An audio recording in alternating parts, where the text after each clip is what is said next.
નમસ્કાર, ગુજરાત ન્યૂઝના સ્પેશિયલ રિપોર્ટમાં આપનું સ્વાગત છે અને સ્પેશિયલ રિપોર્ટમાં વાત કરીશું બજેટની. બિલકુલ, બજેટ 2022 અને 23 જે નાણામંત્રી નિર્મલા સીતારમણ રજૂ કરી રહ્યા છે, ચોથી વખત જ્યારે આ બજેટ રજૂ કરી રહ્યા છે ત્યારે ઘણી બધી અપેક્ષાઓ કહેવાય છે કે અર્થતંત્રની આખો મદાર, આખો આધાર આ બજેટ પર હોય છે અને એને જ લઈને કોરોના કાળ દરમિયાન જે અર્થવ્યવસ્થા પડી ભાગી હતી, જે લોકોના ધંધા રોજગાર પડી ભાગ્યા હતા, મોટી મોટી ઇન્ડસ્ટ્રીઓઝ અને બિઝનેસમેન જેઓ તકલીફમાં મુકાયા હતા, એને લઈને ઘણી બધી અપેક્ષાઓ આ બજેટને લઈને રાખી રહ્યા છે. આ સાથે જ અલગ અલગ જે ગુજરાત ચેમ્બર્સ કોમર્સ ઓફ ઇન્ડસ્ટ્રીઝને અલગ અલગ જે ઇન્ડસ્ટ્રીઝ સાથે લોકો જે જોડાયેલા છે એમનું આ બાબતે શું કહેવું છે, કયા પ્રકારની અપેક્ષાઓ છે અને ખાસ ટેક્સ પેયર્સ છે એમને પણ ઘણી બધી અપેક્ષાઓ છે, કેટલી છૂટછાટ મળે છે.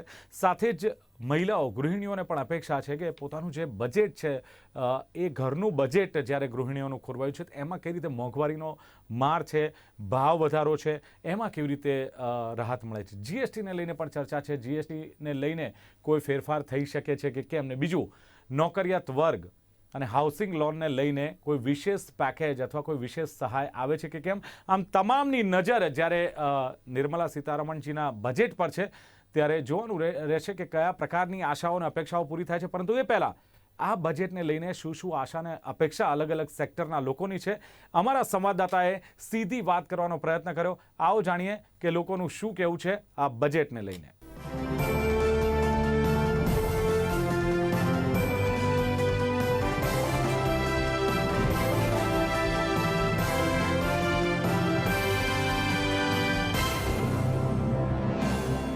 જે રીતના કોરોનાની પ્રથમ લહેર, બીજી લહેર, હાલમાં પણ કોરોનાની ત્રીજી લહેર ચાલી રહી છે, ત્યારે ઘણા લોકો એટલી તંગ સ્થિતિમાં આવી ગયા છે કે જેમની નોકરીઓ છૂટી ગઈ છે.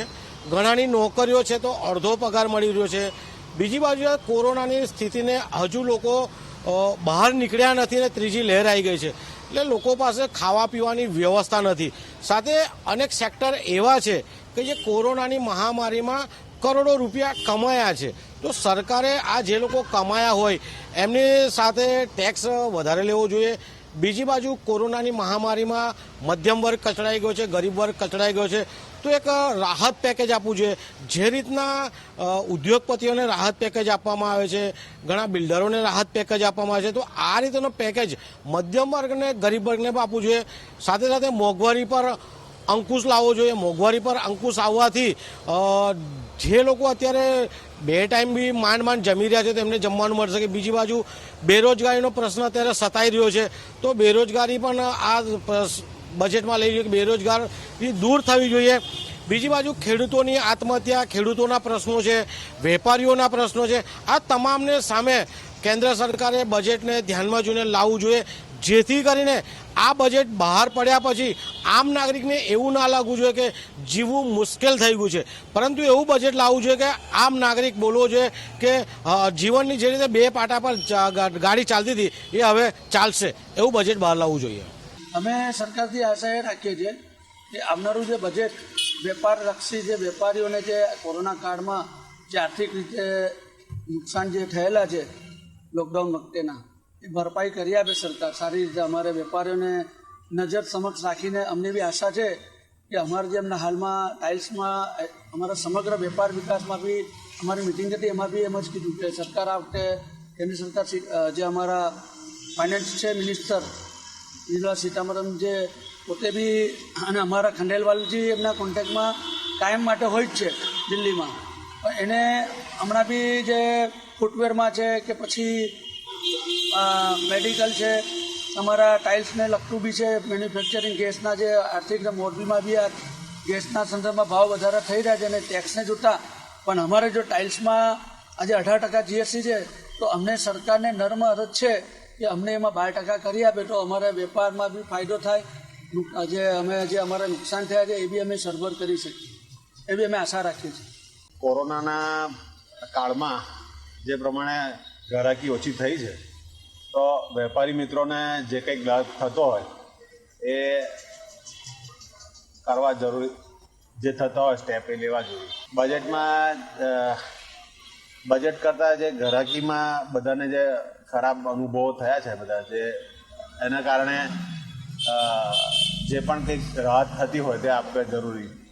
બજેટ સારું હોવું જોઈએ અમારું, કારણ કે હમણાં તમે જાણો છો કે કોરોનાની મહામારી ચાલી રહી છે અને વેપારીઓ તો પરેશાન છે જ. તે છતાં પણ જો બજેટ સારું આવે તો કંઈ ફરક પડે ધંધામાં, ભાવ વધારો ઓછો થાય એ અમે આશા રાખીએ છીએ. જે રીતે છેલ્લા 3 વર્ષથી કોવિડની મહામારીમાં દેશ દુનિયા સફળ થઈ રહી છે, એમાં સરકાર પણ એના ઉત્તમ પ્રયત્ન કરી રહી છે. અને ખાસ કરીને આપણે જોઈએ તો હેલ્થકેર, અમે પણ દવાના વ્યવસાય સાથે સંકળાયેલા છે, તો હેલ્થકેર સેક્ટરમાં સરકાર પણ ખૂબ પ્રોત્સાહન આપી રહી છે. એપીઆઈ હોય, મેન્યુફેક્ચરિંગ યુનિટ હોય, આ બધામાં સરકાર સારા એવા બેનિફિટ્સ આપી રહી છે.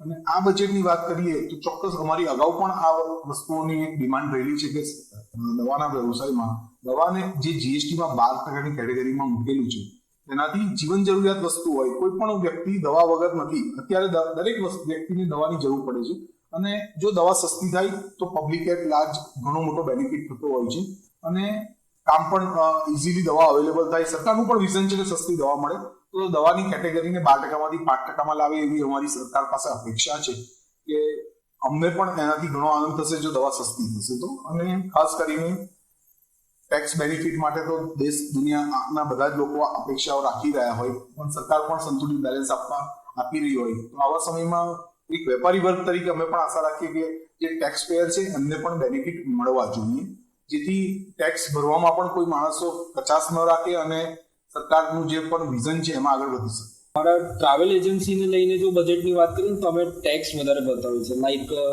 તમે જો 1 લાખનું પેકેજ લો, જેમ કે સિંગાપુર, મલેશિયા, થાઈલેન્ડ આપણે મોકલીએ છીએ, તો 1 લાખનું પેકેજ એનું બનતું હોય છે, તેના 5% અમારે સરકારને આપવાના થાય, 5%. અને જો ટિકિટ હોય, જેમ કે 100 રૂપિયાની ટિકિટ હોય અને એના પર અમને જો 10 રૂપિયા પણ મળતા હોય, તેમાંથી 2 રૂપિયા સરકાર લઈ જાય. એટલે જો 100 રૂપિયા મળતા હોય તેમાંથી 18% જીએસટી એના પર પડ્યું, 18 રૂપિયા સરકાર લઈ જાય. તો બજેટમાં જો આ ટેક્સ જો કદાચ ઓછો થઈ જાય તો અમને ઘણી રાહત મળે, કેમ કે કોવિડના આ જે પીરિયડમાં સૌથી વધારેમાં વધારે લોસ જે બેર કરી રહ્યો છે એ ટ્રાવેલ એજન્ટ જ છે ખાલી. કેમ કે લોકોનું ટ્રાવેલ ઘણું ઘટી ગયું છે, ઘણું લાઈક 20% પણ કહીએ ને તો અત્યારે વધારે કરી રહ્યું છે અત્યારે. કેમ કે આ ખુલ્યા પછી 20%, 18% એટલું ચાલી રહ્યું છે. પહેલાં 100% ચાલતું હતું. એટલે સૌથી વધારે ઇફેક્ટ જો પડી હોય ને તો અમારા જેવા ટ્રાવેલ એજન્ટને જ પડી છે. તો સરકારને એ દરખાસ્ત આપણે કરી શકીએ કે જો ટેક્સમાં થોડી રાહત મળી જાય, 5%ની જગ્યાએ લાઈક 3% કરી દે, 18%ની જગ્યાએ 12% કરી દે, જે રેશિયો બીજા લોકો માટે ચાલી રહ્યો છે. જેમ કે હોટલની વાત કરીએ તો 12% જીએસટી એ લોકો ભરતા હોય છે. તો અમારા પણ જો પેકેજ પર 12%, ટિકિટ પર 12% અને પેકેજ પર જો 3% બજેટ આપે તો થોડી ઘણી રાહત અમને થઈ શકે છે. મારું આ કેવું છે as a travel agent, as a entrepreneur. Travel agencies પર થોડો વધારે પડ્યો બીજી બધી જ કમ્પેરેટિવલી ઇન્ડસ્ટ્રીઝ કરતાં. કારણ કે જ્યારે અમે લોકો બુકિંગ કરાવીએ છીએ તો પછી બુક કરાયા પછી જ્યારે કોવિડના લીધે લોકડાઉન આવી ગયું અને એના કારણે શું થયું કે અમારી બધી બુકિંગ્સ જે અમે એડવાન્સમાં કરેલી હોય ડિસ્કાઉન્ટ્સમાં, એન્ડ જે અમે કસ્ટમર્સને ડિસ્કાઉન્ટ્સ પ્રોવાઈડ કરતા હોય એ બધું જ અમારે કેન્સલ કરવું પડે. અને એના લીધે એનો કેન્સલેશનનો જે બિયર અમારે કરવું પડે ને એ અમારે એમાં બહુ લોસ થાય.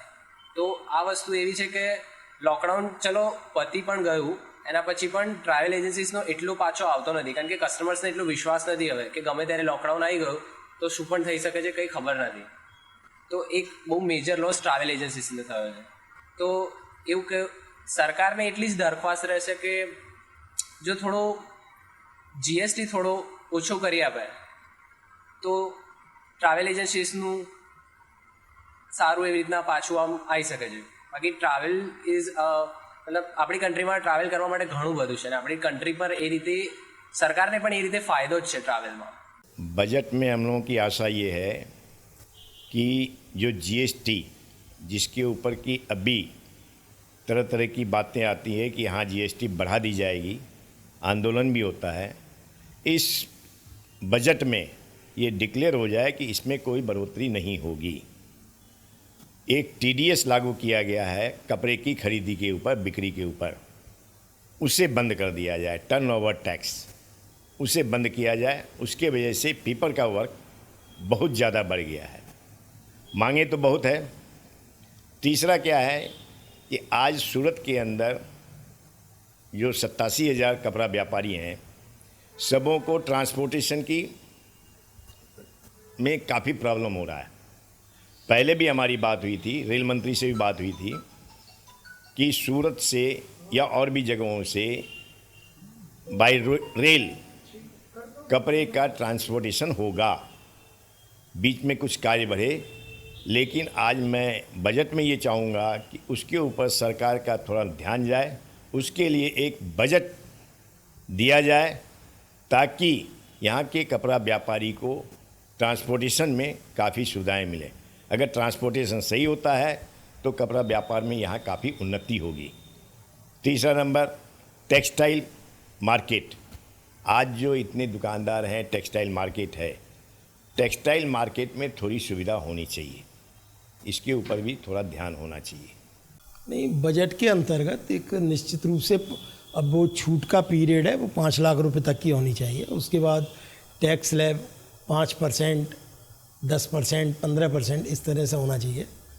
कंपनियों पर 25% मिनिमम टैक्स लगाया है, उसी तरह पार्टनरशिप और एलएलपी पर भी 25% ही टैक्स रहना चाहिए, क्योंकि इससे जो हमारे कपड़ा व्यवसाय में एलएलपी और पार्टनरशिप बहुत बड़ी मात्रा में है, कंपनी उसकी बनस्पत कम है, तो कंपनी पर 25% और एलएलपी या साझेदारी पर 30% ये नितांत गलत है। तो इनको भी 25% के दायरे में लाना चाहिए। और जो छूट हमारी 80C की 1.5 लाख रुपया है, उसे 3 लाख रुपए करना चाहिए।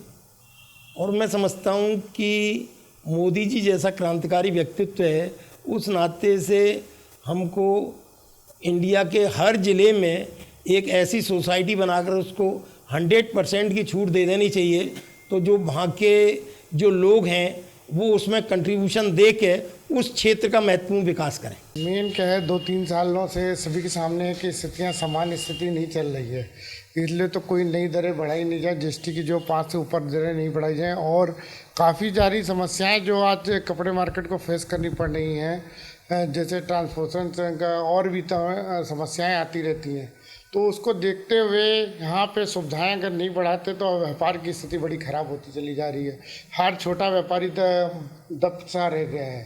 3 साल से ये कोरोना काल जब से चल रहा है, 2020, 21 और 22 का साल भी ऐसा ही लगभग चल रहा है। मैं सरकार से कपड़ा बाज़ार के लिए कोई राहत पैकेज की घोषणा हो, इस प्रकार की अपेक्षा करता हूँ। राहत पैकेज की खाली घोषणा ही नहीं हो बल्कि इम्प्लीमेंट भी उसका हो। कपड़ा व्यापार के लिए ज़रूरी है, क्योंकि आज बांग्लादेश जो एक छोटा सा देश होने के बावजूद भी हमसे बहुत आगे जा रहा है कपड़ा क्षेत्र के अंदर।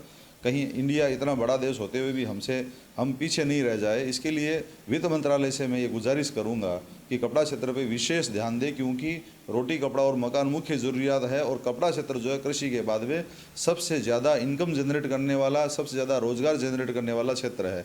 लेकिन जितना ध्यान इस पर देना चाहिए था सरकार को, उतना कभी दे नहीं पाई है। उसके अलावा जो मुख्य समस्या है वो इंश्योरेंस की एक है।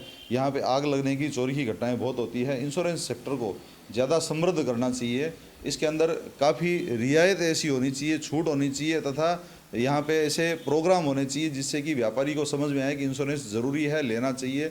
इस प्रकार का प्रोग्राम वित्त मंत्रालय को करना चाहिए। उसके साथ में रेल बजट और ये आम बजट क्योंकि साथ में आते हैं, तो रेल बजट के अंदर ऐसा प्रावधान होना चाहिए कि जैसे एक गाड़ी यहाँ से चली थी उधना से, उस प्रकार की कई गाड़ियाँ अलग अलग क्षेत्रों के लिए जानी चाहिए, जो खाली कपड़े का ही वहन करे, कपड़े को इधर यहाँ से भेजने में लोगों को सहूलियत रहे, सुगमता रहे। और ट्रांसपोर्ट के अंदर जो चोरी हो जाती है, आग लग जाती है, कई बार कुछ भी मतलब इधर उधर माल हो जाता है, वो नहीं हो, इसके लिए रेलवे की भी सहायता हमको चाहिए। उसके अलावा जैसे जो पोस्ट ऑफिस है उसको वापस डेवलप करना चाहिए पोस्टल के लिए, वहाँ से भी जैसे कोरियर करते हैं हम, वैसे उनकी सुविधा होनी चाहिए। इस प्रकार की कई मांगे हैं। हज़ारों ख्वाहिशें ऐसी कि हर ख्वाहिश पे दम निकले, बहुत निकले मेरे अरमा, लेकिन फिर भी हुक्म निकले। ख्वाहिशें हज़ारों हैं, क्या क्या पूरी होती है ये वक्त बताएगा। आज जनरल आदमी की जो टैक्स स्लैब है, जो छूट हमारी 5 लाख होनी चाहिए, जिससे मैक्सिमम व्यक्ति अपने टैक्स दायरे में आ सके, सरकार को उस पर नियंत्रण करने में सुविधा मिले, चोरी की घटनाएं हमारे यहाँ से कम हो सके, और आगे का स्लैब जो है सरकार को 5, 10, 15 में लाकर मैक्सिमम सभी आदमी को इसमें मजबूती प्रदान करनी चाहिए। ले भागू के लिए जब वो टैक्स दायरे में आएगा तो सरकार को ऑटोमेटिकली पकड़ने में सुविधा मिलेगी और हम लोग भी उसको पकड़ पाएंगे।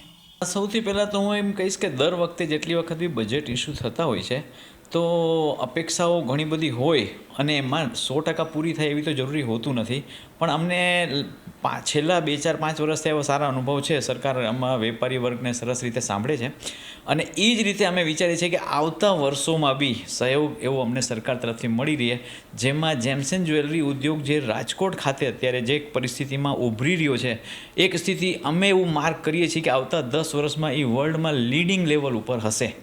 તો એવા સંજોગોમાં જો સરકારનું પ્રોત્સાહન અમને ટેક્સ રૂપે મળી જાય, જે સામેથી આ બહારથી માલ આવે છે ઇમ્પોર્ટ ડ્યુટીમાં કંઈક ફાયદો મળે, જેનાથી લોકોને પ્રોત્સાહન મળે કે માલ સસ્તો મળે છે અને પરદેશમાં જે લોકો માલ લેવા જાય છે એ ત્યાંથી અટકે અને માલનું પરચેસિંગ ટોટલ અહીંથી થાય. આવા બધા જો વસ્તુઓને ઉપર સરકાર ધ્યાન રાખી અને કંઈક આપે તો રાજકોટ વર્લ્ડના ફલક ઉપર જ્વેલરીની અંદરમાં ટોપ લેવલમાં હશે એવી અમારી આશા છે. એ બહુ જ પ્રખ્યાત છે અને એની પોટેન્શિયલિટી અત્યારે બહુ વધારે છે. હવે જ્યાં સુધી આપણે એને એકદમ હકારાત્મકથી આપણે એને પ્રોત્સાહન નહીં આપીએ તો એને જે વેગે એને આગળ વધવું જોશે એમાં થોડીક રૂકાવટ આવે. અત્યારે જેમ વાત થઈ આપણે કે ટેક્સેશન ઉપર છે, હું એના કરતાં બી વધારે હું કેમ કે રાજકોટ એક પ્રખ્યાત છે જ્વેલરી મેન્યુફેક્ચરિંગ હબ તરીકે ઓળખાય છે. હું જ્વેલરી પાર્ક માટે હું બહુ વધારે એમાં એમ્ફાસિસ આપીશ, હું એના ઉપર વજન એટલે આપીશ કે એક સુવિધાઓ જે ફ્રી ટ્રેડ ઝોનને મળવી જોઈએ, જેના અંદર ઇમ્પોર્ટ બી ફ્રી થાય, એમાં એક્સપોર્ટ બી ફ્રી થાય. અગર એવો જ્વેલરી પાર્ક એક રાજકોટમાં બનાવીને આવે અને એવી ઘોષણા કંઈક આ બજેટમાં એ અનુસંધાનમાં કંઈ થાય તો એ રાજકોટ જ્વેલરી સેક્ટર માટે એક બહુ મોરલ બૂસ્ટિંગ કામ કરશે. અમારું જે ક્ષેત્ર છે એ અનઓર્ગેનાઇઝ છે. મોટાભાગના હું એમ કહું કે 80% જે મેઇન જે જ્વેલરી બનાવે છે એમાં 80% કારીગર એવા હશે કે જે 10મું ધોરણ સુધી એ માંડ પાસ કરેલું હશે. તો આ ઉદ્યોગને અનઓર્ગેનાઇઝ છે એને ધ્યાનમાં રાખીને કાયદાની જેટલી ચુંગાલમાંથી અમને રાહત મળે, ઇઝ ઓફ ડુઈંગ અમે કામ કરી શકીએ એ રીતના ગવર્મેન્ટ રૂલ્સ રેગ્યુલેશન્સ જો લાવે તો એ નાના કારીગરોને બી ખૂબ જ હેલ્પફુલ થાય છે.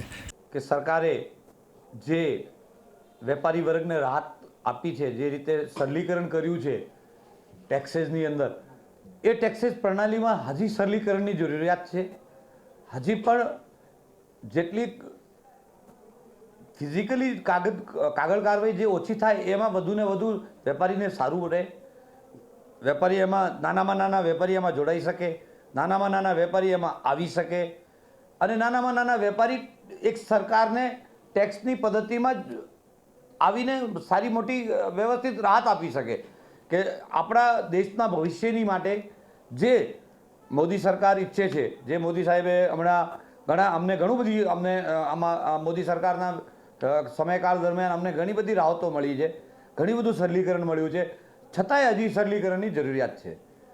બીજું કે મોંઘવારી જે હિસાબે વધી રહી છે, જે પેટ્રોલ ડીઝલના ભાવો વધી રહ્યા છે, એ પ્રમાણે જે મોંઘવારી ઉપર એક સામાન્ય પ્રજાને જે પ્રોબ્લેમ આવે છે, જે ઊભા થાય છે, જે જીવન જીવવાની અંદર જે અમારી તકલીફો અમને વેઠી રહ્યા છે, એમાં સરકારને જોવું જોઈએ. અને સરકારે કોરોના કાળ દરમિયાન 100% ઘણી સારી કામગીરી કરી છે, એમાં સરકારને અમે બિરદાવીએ છીએ. છતાંય હજી પણ સરકારને એક નાના તબક્કા સુધી રાહત પહોંચે એ રીતે યોગ્ય કાર્યવાહી કરવી જોઈએ. અને વેપારીઓ માટે તો ખાસ ટેક્સેસ પ્રણાલીને સરલીકરણ બનાવવી જ જોઈએ. 100% ટેક્સ સરકારને જોઈએ, વગર ટેક્સ સરકાર નહીં ચાલે, પણ ટેક્સની અંદર સરલીકરણ હોવું જોઈએ. બીજો કે હું એલઈડી વ્યવસાય સાથે જોડાયેલો છું. એલઈડીમાં 12% જીએસટી છે, એમાં 5% સરકારને કરવું જોઈએ, કારણ કે એ જીવન જરૂરિયાતની વસ્તુ છે. એ નાનામાં નાના તબક્કા આપણા જીવન દોરીની અંદર છેલ્લે પદ્ધતિ છેલ્લી લાઈનના માણસને સુધી એ વસ્તુ પહોંચે છે અને ત્યાં સુધી રાત થવી જોઈએ એવી મારી સરકારને વિનંતી છે. દરેક વેપારીઓની આસાન અપેક્ષાઓ હોય છે, પરંતુ છેલ્લા 2-3 વર્ષથી કોવિડના કારણે ઘણું બધું અત્યારે ધંધાને પારાવાર નુકસાન થઈ રહ્યું છે. સાથે સાથે ગોલ્ડની અંદર ગયા વર્ષે 5.5% જે ઇમ્પોર્ટ ડ્યુટી હતી તે ઘટાડીને 7.5% કરેલી હતી, જે ખૂબ જ સરાહનીય બાબત છે. પણ અમારી જે માંગણી હતી એ 4%થી 6% ઇમ્પોર્ટ ડ્યુટી કરવા માટેની હતી, કારણ કે જીએસટી ગોલ્ડની અંદર 3% છે. સાથે સાથે સમજો કે જો 7.5% અને 3% એટલે ગોલ્ડ બહારના જે બીજા દેશો છે તેના કરતાં ઇન્ડિયાની અંદર 10% મોંઘું પડે છે. એટલે સરેરાશ ગ્રાહકને મોંઘું પડે છે અને તેના કારણે સ્મગલિંગ પણ ચાલુ રહે છે. એટલે અમારી એવી માગણી છે છેલ્લા ઘણા સમયથી કે જો ગોલ્ડની ઇમ્પોર્ટ ડ્યુટી 4%થી 6% કરવામાં આવે તો તે ખૂબ જ સારી બાબત રહેશે. સાથે 2022 એટલે સમજો કે છેલ્લા 2-3 વર્ષથી જે કોવિડની જે સિચ્યુએશન રહી છે એ સિચ્યુએશનના કારણે વેપાર ધંધાને ખૂબ જ પારાવાર નુકસાન થયેલું છે. આ નુકસાનના કારણે ગોલ્ડની અંદર તો ઇમ્પોર્ટ ડ્યુટી ઘટાડે પણ સાથે દરેક વેપારીઓને, દરેક ક્ષેત્રને, દરેક ટ્રેડને ખૂબ જ એમ કહી શકાય કે આ બજેટની અંદર આશા અને અપેક્ષાઓ એટલા માટે રહેલી છે કે આ બજેટની અંદર જો કોઈ સારી એવી યોજના આપે કે વેપારીઓ જે છે એ વેપારીઓ માટેની કોઈ પ્રલોભન યોજના જે કહી શકાય, જે ધારો કે સમજો કે અત્યારે 5 રાજ્યોની અંદર ઇલેક્શન ચાલી રહ્યા છે, 5 રાજ્યોના ઇલેક્શનને ધ્યાનમાં રાખીને પણ જો સરકાર જો સારું બજેટ આપે એવી ખરેખર આશા છે. बजट के अंदर अगर टैक्स की रियायत की जाए तो ज़्यादा से ज़्यादा लोग जुड़ सकते हैं और जो टैक्स कम आता है वो उल्टा बढ़ जाएगा, इनकम ज़्यादा होगी. और मेरा ये सुझाव है कि जो इनकम टैक्स का स्लेब है उसको घटाना चाहिए. અમારા કાપડ બજારના વેપારીઓ તરીકે અને અમે વેપારી તરીકે એ જ અપેક્ષા છે કે છેલ્લા 2-3 વર્ષથી આ કોરોના મહામારીના લીધે અમારા વેપાર ધંધામાં ખાસી એવી ઇફેક્ટ પડી છે. તો અમે સરકાર જોડે અપેક્ષા રાખીએ કે આ નેક્સ્ટ બજેટ ખૂબ જ રાહત ભર્યું અને સારું બજેટ આપે, જેથી અમારા ધંધા રોજગાર ઓર વધે અને ઓર ભારતની તરક્કી થાય. શું રાહત ઈચ્છો છો ખાસ કરીને બજેટમાં? ખાસ તો એ ઈચ્છીએ કે જે 5 લાખનો સ્લેબ છે એના પર 5% છે, 5 લાખના સ્લેબને 8% સુધી વધારે તો વધારે સારું. અને બીજો એક સ્લેબ એડ કરે કે 8 લાખથી ઉપર 10% કરે અને પછી 15 લાખ ઉપર 20% કરે. એ રીતે સ્ટેપ બાય સ્ટેપ જો સરકાર ટેક્સમાં એ રીતે રાખશે સ્લેબ તો સરકારને ટેક્સની આવક પણ વધારે થશે અને અમારા બધા વેપારીઓ છે, જે બી વેપારી છે કે જે બી પબ્લિક છે એ ટેક્સ ભરતી થશે અને દેશને અલ્ટિમેટલી ખૂબ જ ફાયદો થશે. જીએસટીના દર ઘટે એવું દરેક વેપારી છે અને જીએસટીના દર જો થોડા હજુ નીચે આવે, કારણ કે અમારી ઇલેક્ટ્રિક લાઇનમાં હજુ ઘણા ઉપર છે 18%, એ જો ક્યાંક ને ક્યાંક ઘટાડો થાય તો સરકારની આવકમાં કોઈ ફરક નહીં પડે પણ વેપારીઓને ઘણી રાહત થશે. જીએસટીના હજુ ઘણા બધા કોમ્પ્લિકેશન્સ છે અને વારંવાર જે પત્રકો ભરવા પડે છે એના કારણે નાના વેપારીઓને વકીલોની ફીનું ખૂબ મોટું બર્ડન પડે છે અને સમય પણ પુષ્કળ બરબાદ થઈ જાય છે. એમાં ક્યાંક ને ક્યાંક વેપારીઓ ફેરફાર ઈચ્છે છે. એ સિવાય નરેન્દ્ર મોદી સાહેબ પાસે બી એક આપણે મોટી અપેક્ષા રાખી શકીએ કે ગરીબી નાબૂદી માટે ગરીબો સુધી હજુ ક્યાંક ને ક્યાંક સારું પહોંચે એવી ખૂબ મોટી એક ગરીબી નાબૂદીની એક યોજના શરૂ કરે. જેમ આઝાદી માટે એક મોટી લડત શરૂ થઈ હતી એવી ગરીબી નાબૂદી માટેની એક મોટી યોજના શરૂ થાય એવી પણ હું પોતે વ્યક્તિગત રીતે અપેક્ષા રાખું છું. બાકી ટેક્સના દરો ઘટાડવા જોઈએ એવી અપેક્ષા રાખીએ છીએ પણ સામે સરકારે આર્થિક બોજ પણ ઘણો ઉપાડ્યો છે. એટલે છતાં જ્યાં જ્યાં પોસિબલ હોય, જ્યાં જ્યાં વેપારીઓને રાહત આપી શકે, કાયદાઓની સરળતા થાય અને આ બધી ગૂંચો ખૂબ છે, દર 10 તારીખ, 20 તારીખ, 30 તારીખ ક્યાંક ને ક્યાંક રિટર્નો ભરભર કરવા પડે છે, એ બધામાંથી ક્યાંક ને ક્યાંક છુટકારો મળે એવી અમે अपेक्षा रखिए છીએ. मैं इंडस्ट्रीज़ की तरफ से बताऊंगा कि कई बार इंडस्ट्रीज़ को काफ़ी, जैसे हमारी टेक्सटाइल इंडस्ट्रीज़ के अंदर टफ वगैरह की सब्सिडी दी जाती है. प्रॉब्लम क्या होता है कि जब इंडस्ट्रीज़ लगती है तब उसके लिए वो इंडस्ट्री लगाने वाला ये सोचता है कि इतनी सब्सिडी मिलेगी और मेरे इंडस्ट्री चलाने के लिए बहुत अच्छा हो जाता है. प्रॉब्लम क्या होता है कि ये जो इंडस्ट्रीज़ के लिए जो बजट जो किया जाता है वो बजट टाइम पे नहीं मिलता है. बजट टाइम पे नहीं मिलता है, जिस समय जो इंडस्ट्रीज़ को पैसे की ज़रूरत होती है उस समय वो पैसा नहीं मिलता है, बाद में वो पैसा मिलता है. तो जिस समय जिस दवा की ज़रूरत होती है उसी समय वो मिले तो ज़्यादा.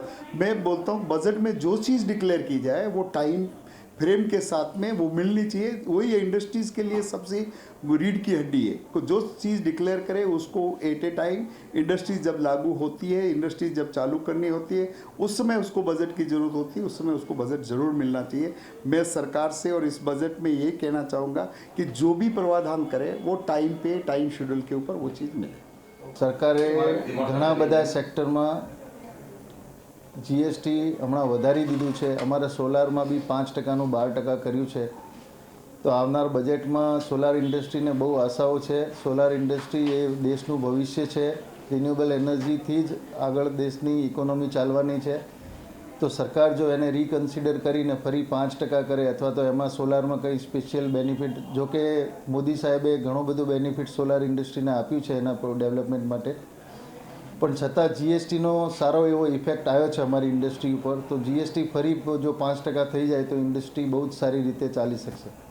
અમારી ગણતરી એ છે, જે બજેટ સરકારે 5% રાખ્યું હતું જીએસટી એ કાયમ લાગુ રાખે એના માટે બધા વેપારી વર્ગ આપણી સરકારની સાથે જોડાયેલા છે ને અમારી માંગણી એક જ છે, 5% જે રાખેલું છે જીએસટી એ રાખે તો વધારે સારું. એના માટે ખાસ ગુજરાત સરકારને અપીલ છે. તો સાંભળ્યું આપે, અલગ અલગ સેક્ટરના લોકોની અપેક્ષા છે કે જે પ્રમાણે ઉદ્યોગ ધંધામાં અત્યારે તકલીફ પડી રહી છે એને લઈને આ બજેટમાં અપેક્ષાઓ છે. કોરોના કાળને લઈને આખી અર્થવ્યવસ્થા નહીં પણ ધંધા રોજગારને પણ માઠી અસર પહોંચી છે. અલગ અલગ જે ટેક્સીસ છે એમાં પણ રાહત મળે એવું ઈચ્છે છે અને અલગ અલગ સેક્ટરના લોકોએ પણ કહ્યું કે પોતાના સેક્ટરમાં કયા પ્રકારની રાહતો ઈચ્છી રહ્યા છે. હવે જોવાનું એ રહેશે કે જ્યારે નિર્મલા સીતારમણજી જ્યારે આ બજેટ રજૂ કરશે ત્યારે આ અપેક્ષાઓ કેટલી પૂર્ણ થાય છે તેની પર તમામની નજર રહેશે. તો સ્પેશિયલ રિપોર્ટમાં હતી આજની વાત. ફરી મળીશું એક નવા રિપોર્ટ સાથે, નવા મુદ્દા સાથે. જોતા રહો ગુજરાત ન્યૂઝ. નમસ્કાર.